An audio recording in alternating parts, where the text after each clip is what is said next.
What you are about to hear is the politically bravest thing said in Washington today.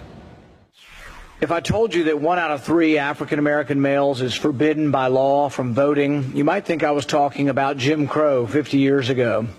Yet today, 1/3 of African-American males are still prevented from voting because of the war on drugs. The war on drugs has disproportionately affected young black males. The ACLU reports that blacks are 4 to 5 times more likely to be convicted for drug possession, although surveys indicate that blacks and whites use drugs at about the same similar rate.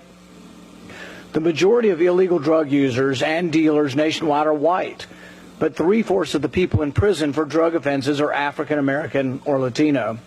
Why are arrest rates so lopsided? Because it's frankly easier to go into the urban areas and make arrests than it is to go into suburban areas.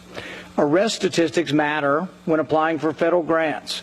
Doesn't take much imagination to understand that it's easier to round up, arrest, and convict poor kids than it is to convict rich kids. The injustice of mandatory minimum sentences is impossible to ignore when you hear the stories of the victims. Edward Clay, 18 years old, was a first-time offender when he was caught with less than 2 ounces of cocaine. He received 10 years in jail for a mandatory minimum sentence. Weldon Angelos, who the chairman mentioned, was 24 years old and was given 55 years in prison for selling marijuana. There is no justice here. It is wrong and it needs to change.